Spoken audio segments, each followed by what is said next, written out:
still lose this. Dale, what are we doing? Get my deer. Yeah, so when I was up in the mountains shooting a deer, Daniel.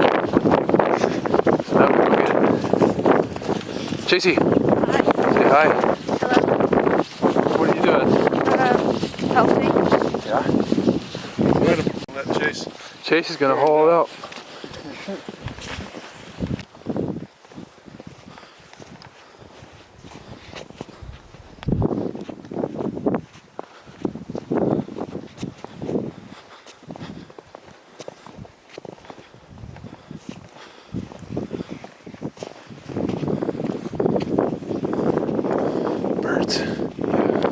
Today I want to just go over the steps that I use when I break down a big game animal, whether it be a deer, an elk, antelope, anything. And it doesn't really matter where I get one down. I just always do this process. It's just simpler for me. I don't have a carcass to dump. But here I go. I start with splitting down that rear leg. My nephew Chase filmed this, so I want to say thank you to him. It's the first time he's filmed any of my stuff, so it's pretty cool. But I'll split down this leg and just get all the hide I can off. You can see I already took off that front quarter, but we'll show you how I did that on the other one.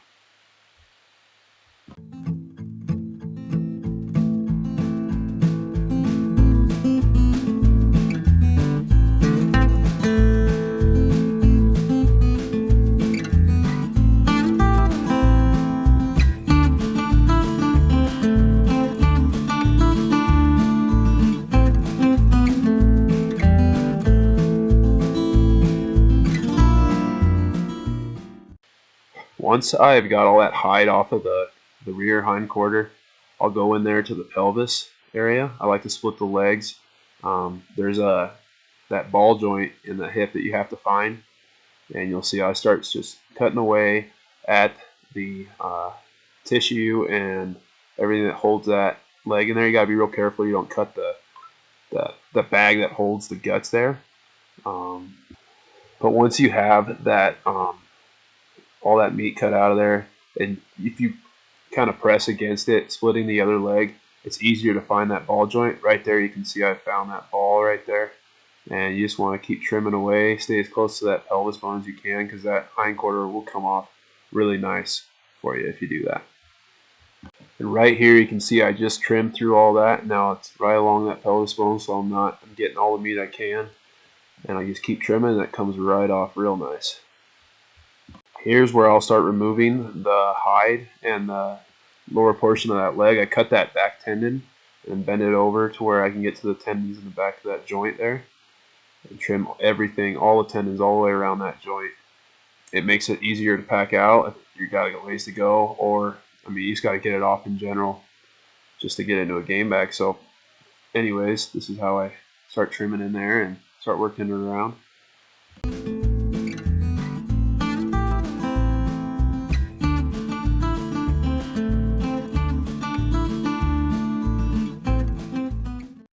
And once you have all those tendons trimmed out, you can usually pop it out, give it a good twist, and get it out of there.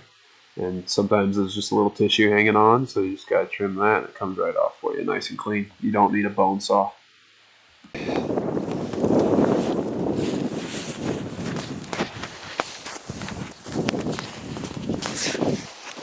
Here I'll start on the back strap.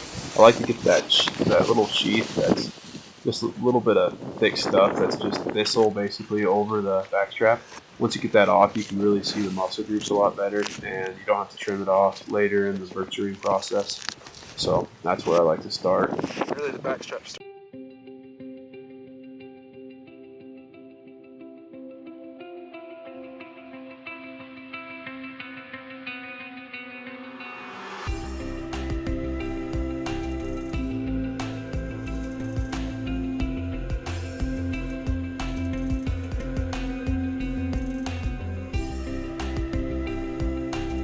So here I like to trim from both the top and the bottom because it just makes it come out really clean. You're not missing any meat, and that back strap will come off really nice for you if you do that.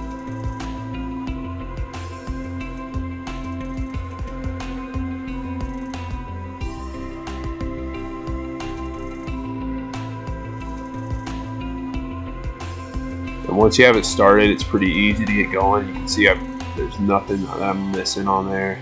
Got it trimmed really well, and see there's a little bit more of that sheath that's keeps it in there. But yeah, it just comes out really nice once you start that.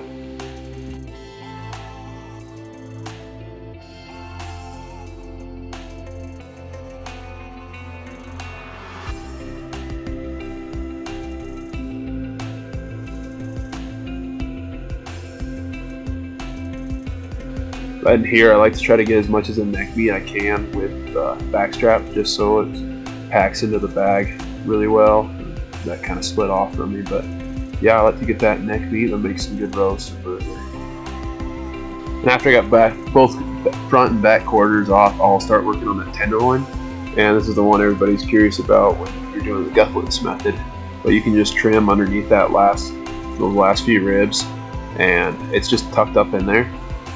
It's actually separated from the guts, so it actually will come out clean.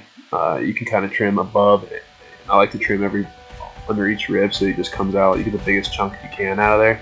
So it is a tenderloin, and it's really good tender meat.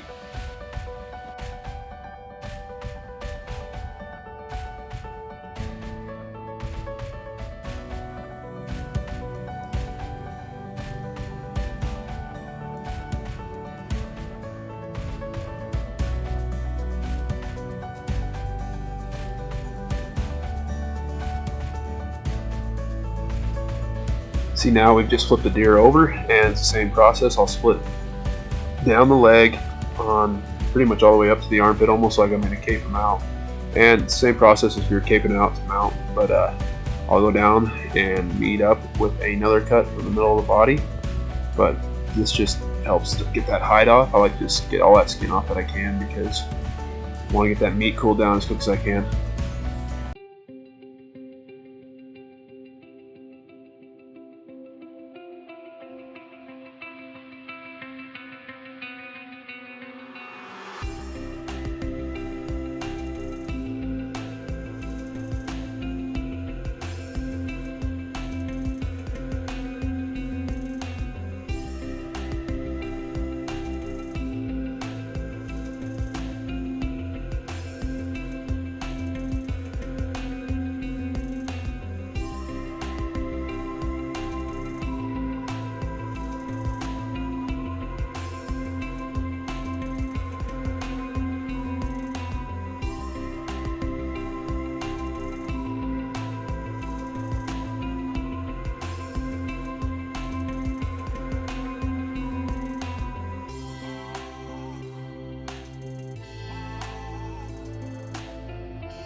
Once I have that front shoulder completely exposed with no hide on it, sometimes it's easier to take that front part of the leg off with the hide while it's still connected to the animal.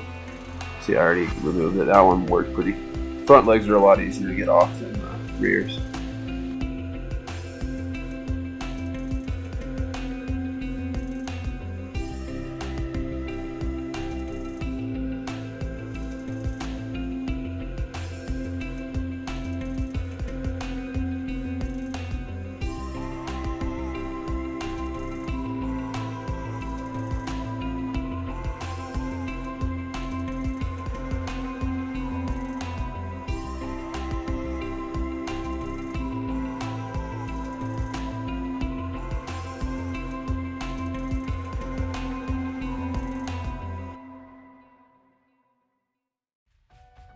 And as you can see, I'm doing that same process, splitting that hair off of the leg, last hind quarter, and just getting all that hide off to where I can get to that meat before I remove it off. I just think they're easier to skin while they're still connected to the animal.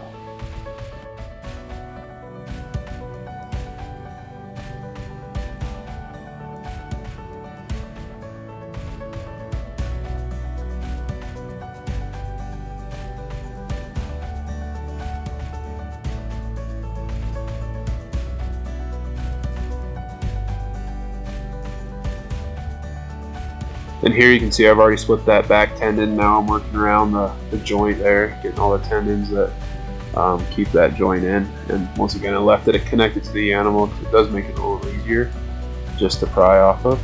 And yeah.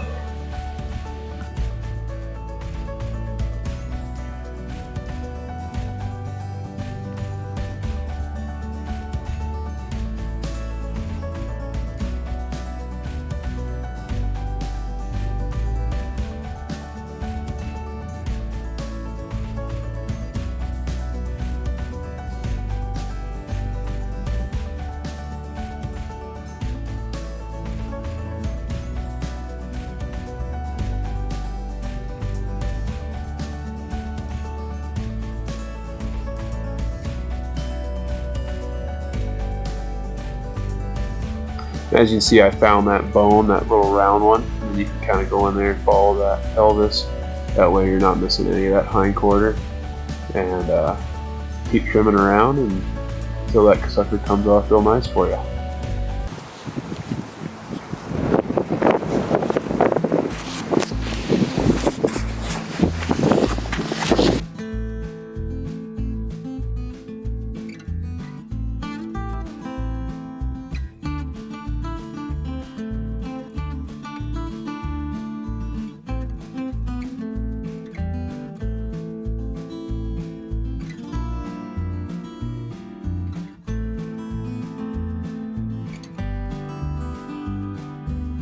Then once again, I do the same process on the other back strap. I just kind of remove all that film, and right there I'm skinning the bottom, trying to get underneath the bottom part of the back strap where I can get my fingers under it and start pulling that sucker off.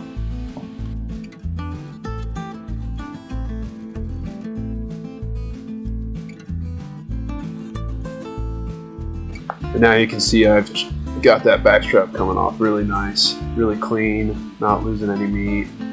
And I'll get some of the neck meat up here with it, and it'll all come out together real nice.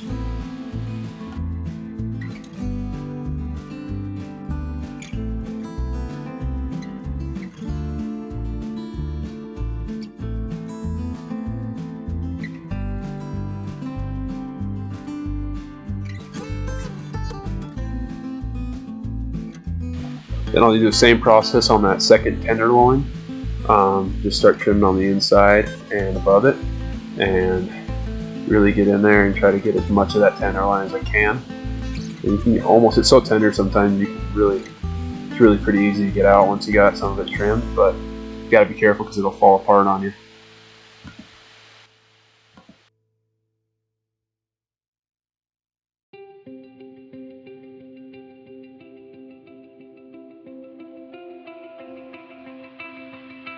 Then comes the fun part of taking the head off. When you're not worried about the cape, you can just trim through it. So a small buck, there was no reason to keep this cape for a mount, so we weren't too worried about it. But just trim right through there, so it's all the way around, and you can start trimming through all that meat. Since I've already took all that neck meat off, it's pretty easy to trim. All I had to do is trim the throat there and get into that joint. That's the back of the head, that very last vertebrae.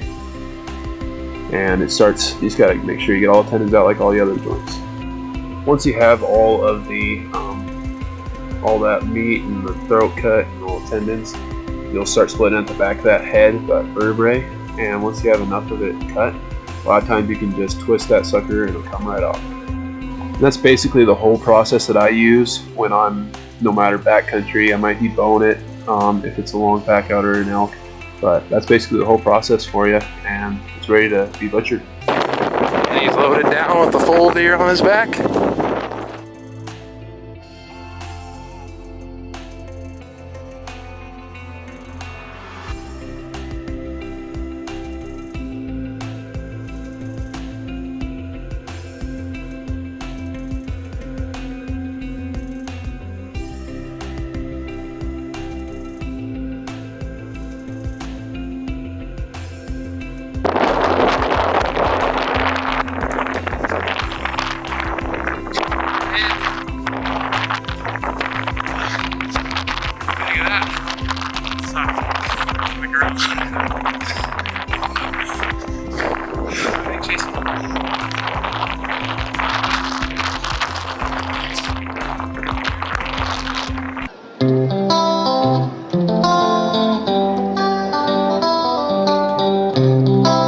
Bye.